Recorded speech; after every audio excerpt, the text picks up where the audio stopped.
राधे राधे दोस्तों, जय Shri Krishna. Good morning दोस्तों, कैसे हो आप लोग। आई होप आप लोग अच्छे होंगे और आपकी पढ़ाई लिखाई भी अच्छी चल रही होगी दोस्तों।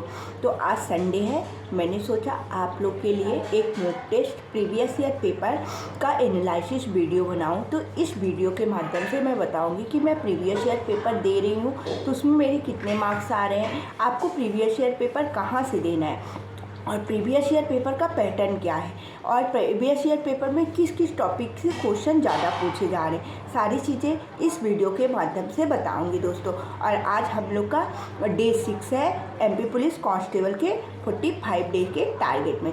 ये टारगेट धीरे धीरे हमको लेकर चलना है, हमें डेली कंटिन्यू स्टडी करना है। 45 दिन का हम टारगेट बनाए तो उसमें एक भी दिन डिस्टर्ब नहीं करना है दोस्तों। आई होप मेरा भी इन 45 डेज में एक भी दिन डिस्टर्ब ना हो, और अगर आप लोगों ने भी टारगेट सेट किया है तो आपका भी डिस्टर्ब नहीं होना चाहिए। यही उम्मीद करके हम अब अपने वीडियो को स्टार्ट करते हैं। आप लोग सारी चीज़ों को ध्यान से सुनिएगा दोस्तों, और जो जो चीज़ें मैं इंपॉर्टेंट बताऊंगी आप लोग प्लीज़ नोट डाउन करिएगा, आपको इसमें मतलब बहुत ज़्यादा बेनिफिट्स होगा। आप चलिए अब मैं ये भी बताऊँगी कि एक दिन में कितने मॉक टेस्ट देने हैं और कितने प्रीवियस ईयर पेपर देने हैं, ठीक ना। चलिए वीडियो को स्टार्ट करते हैं दोस्तों। सबसे पहले हम प्रीवियस ईयर पेपर की बात करते हैं कि हमें कहाँ से देने हैं, ठीक ना। 2022 और 2023, ठीक ना, दोनों के प्रीवियस ईयर पेपर जो है हमें टेक्स्ट बुक में टेस्ट के फॉर्मेट में मिल जाएंगे।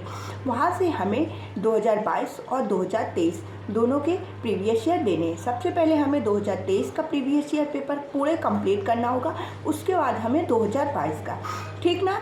तो डेली एक प्रीवियस ईयर पेपर देना है और उसका एनालिसिस करना है कि उसमें किस किस टॉपिक से क्वेश्चन पूछे जा रहे हैं। मैं इस टाइम पे दोस्तों डेली एक प्रीवियस ईयर पेपर देती हूँ, और जैसे 4 से 5 महीने जिस दिन से वैकेंसी आई हो उस दिन से मैंने देना स्टार्ट किया है दोस्तों। जैसे 4 से 5 पेपर मैंने दे लिया है और उससे मुझे चीज़ें ये समझ में आई हैं कि जैसे मैथ्स में कौन कौन से इंपॉर्टेंट टॉपिक है, रीजनिंग में और जीके जीएस में। जीके जीएस का थोड़ा एमपी का मतलब पैटर्न बिल्कुल चेंज रहता है, एसएससी से भी चेंज रहता है और रेलवे से भी चेंज रहता है। तो उस पैटर्न को हमें समझना है, उस पैटर्न को हमें पकड़ना है और उसी पैटर्न में हमें चलना है दोस्तों, तभी हम अपने मतलब मॉक टेस्ट में नंबर इंक्रीज कर पाएंगे और एग्ज़ाम में भी 85+ मार्क्स स्कोर कर पाएंगे दोस्तों। तो चलिए अब मैंने उस चीज़ में क्या देखा आपको वो शेयर करती हूँ। देखो जीके जीएस में जो एमपी से 3 से 4 क्वेश्चन पूछे जाते हैं, ठीक ना। बट मैं एमपी अभी पढ़ना मैंने स्टार्ट नहीं किया, मैं एमपी को लास्ट में पढ़ूंगी, ठीक ना। पॉलिटी से भी 2 से 3 क्वेश्चन पूछे जाते हैं, ऐसी हिस्ट्री से भी 2 से 3 क्वेश्चन पूछे जाते हैं, इको से भी 2 से 3 क्वेश्चन पूछे जाते हैं, जियोग्राफी से भी 3 से 4 क्वेश्चन पूछे जाते हैं, करेंट अफेयर से भी और एमपी की करेंट अफेयर भी पूछी जाती है दोस्तों। और साइंस के क्वेश्चन रहते हैं, साइंस में मेनली बायो और केमिस्ट्री के क्वेश्चन रहते हैं। तो इसके लिए आपको सभी और स्टैटिक जीके के भी क्वेश्चन, आपको इसके लिए जीके के लिए हिस्ट्री भी पढ़ना है, पॉलिटी भी पढ़ना है, जियोग्राफी भी, इकोनॉमी भी और साइंस भी और स्टैटिक जीके भी, करेंट अफेयर भी। आपको सभी सब्जेक्ट को लेके चलना पड़ेगा, तभी आप 100% स्कोर मतलब ला सकोगे दोस्तों। अगर आप सोचोगे कि अरे पॉलिटी से तो 1-2 क्वेश्चन आ रहे हैं, पॉलिटी को नहीं पढ़ते, तो ऐसा नहीं होगा, आपके नंबर डाउन हो जाएंगे दोस्तों। और आप जो एक्सपेक्ट कर रहे हो कि आपके इतने नंबर आने चाहिए तो वो नहीं आ पाएंगे दोस्तों। इसीलिए आपको और हमें सबको मतलब हर एक सब्जेक्ट में अपना 100% देना है, ठीक ना। ये तो जीके जीएस की हो गई बात 35 नंबर की। मेनली हमें फोकस सबसे ज़्यादा मैथ और रीजनिंग में करना है। मैथ रीजनिंग हमें नंबर दिलाएगा बट सिलेक्शन हमें जीके जीएस ही दिलाएगा, तो इसीलिए सबको ध्यान से मतलब ध्यान से लेके चलना है। मैथ रीजनिंग को सबसे ज़्यादा फोकस करना है बट जीके जीएस को भी भूलना नहीं है दोस्तों। अब रही मैथ की बात, ठीक ना। मैथ में मेनली अर्थमेटिक मैथ सबसे ज़्यादा पूछी जा रही है। एडवांस मैथ्स के 3 से 4 ही क्वेश्चन हैं, बट 3 से 4 जो क्वेश्चन है वो अलग अलग टॉपिक से हैं। तो हमें अर्थमेटिक में तो सारे चैप्टर कंप्लीट करना है, ठीक ना। वो रेशियो हो गया, परसेंटेज हो गया, प्रॉफिट लॉस हो गया और CISI हो गया, मतलब लगभग सभी टॉपिक मैथ्स के हमें कंप्लीट करने हैं। अब मैथ्स के अगर आपका सिलेबस कंप्लीट नहीं है तो आपके लिए प्रॉब्लम वाली बात है दोस्तों। अगर आपका सिलेबस पूरा कंप्लीट है तो आप प्रैक्टिस सेशन लगाइए। उस प्रैक्टिस सेशन में जिस भी टॉपिक के आप क्वेश्चन नहीं बना पा रहे हो तो उस टॉपिक को आप दोबारा से पढ़ के उस टॉपिक के अगर आप क्वेश्चन प्रैक्टिस करोगे तो आप आसानी से चीज़ों को कर लोगे। और मैथ और रीजनिंग प्लस मतलब 65 के लगभग क्वेश्चन पूछे जाते हैं, तो आप मैथ और रीजनिंग में 65 में 65 नंबर भी ला सकते हो दोस्तों, कोई बड़ी बात नहीं है। बट अगर आपका सिलेबस कंप्लीट है, इन 45 दिनों में सिर्फ आपको प्रैक्टिस करना है और जो भी चीज़ें नहीं बनती हैं उनका रिवीजन करना है, तभी आप ऐसा कर सकते हो दोस्तों।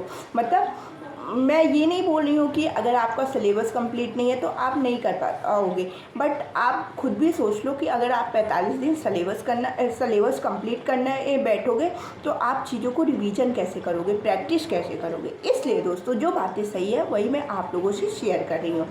आई होप आपको सारी बातें ध्यान से समझ में आ रही होगी। अगर इस वीडियो के बाद आपको कोई भी डाउट रहता है तो आप कमेंट बॉक्स में कमेंट करके बताइएगा, मैं वो भी मतलब क्लियर करने की कोशिश करूँगी दोस्तों। अब मैथ्स का आपको रिवीजन कहाँ से करना है, ठीक ना।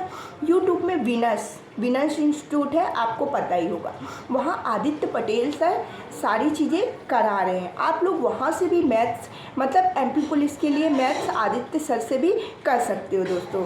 वहाँ मतलब चीज़ों को थोड़ा अच्छे से रिवीजन करना है तो उन प्रैक्टिस सेशन के माध्यम से आप कर सकते हो। और रीजनिंग के लिए क्या करो आप दोस्तों, अगर आपका एक बार तो पहला बेसिक पूरा कंप्लीट होना चाहिए सिलेबस किसी भी चीज़ का, उसके बाद आप रीजनिंग के भी मतलब प्रैक्टिस सेशन लगाओ, डेली सेक्शनल मॉक टेस्ट दो। फिर ठीक उस सेक्शनल मॉक टेस्ट में आप देखोगे कि आपके कौन से टॉपिक के क्वेश्चन गलत हो रहे हैं, कौन से टॉपिक के क्वेश्चन सही हो रहे हैं। जिस भी टॉपिक के क्वेश्चन गलत हो रहे हैं आप उसको नोट डाउन करो और उस टॉपिक का प्रॉपर रिवीजन करो और दोबारा से मॉक टेस्ट दो। जब आप प्रैक्टिस उस मतलब चैप्टर का पूरा रिवीजन करने के बाद दोबारा मॉक टेस्ट दोगे तो आप देखोगे कि आप चीज़ें बहुत अच्छे से बना पाओगे दोस्तों। रिवीजन की सबसे अच्छी यही स्ट्रेटजी है कि आप एक बार प्रैक्टिस करो और अगर आपसे उस टॉपिक से रिलेटेड क्वेश्चन नहीं बनते हैं तो आप दोबारा से उसका रिवीजन करो और दोबारा पेपर दो, मॉक दो, तो आप सभी चीज़ों को अच्छे से कर पाओगे दोस्तों। आई होप आपको सारी चीज़ें अच्छे से समझ में आ गई होंगी दोस्तों। अगर आपको इस वीडियो के बाद कोई भी डाउट रहता है तो प्लीज़ कमेंट करके बताइएगा, मैं उस डाउट को क्लियर करने की कोशिश करूँगी दोस्तों। और मैं अब नेक्स्ट वीडियो में मैं जो प्रीवियस ईयर पेपर दूँगी उसका पूरा स्कोर कार्ड भी शेयर करूँगी कि मेरे कितने मार्क्स बन रहे हैं दोस्तों। तो आप लोग प्लीज़ मेरी वीडियो से कंटिन्यू बने रहिए। आप लोग अपने दोस्तों को भी शेयर करिए दोस्तों जो भी MP पुलिस कांस्टेबल की प्रिपरेशन करते हैं दोस्तों। राधे राधे दोस्तों, आज की इस वीडियो में इतना ही। आप लोग प्लीज़ मेरे चैनल को लाइक कीजिए, सब्सक्राइब कीजिए और शेयर कीजिए। अगर आपको वीडियो अच्छी लगती है तो आप कमेंट करके भी ज़रूर बताइए दोस्तों। राधे राधे दोस्तों, जय श्री कृष्ण, बाय बाय। अब हम मिलेंगे नेक्स्ट वीडियो में, बाय बाय।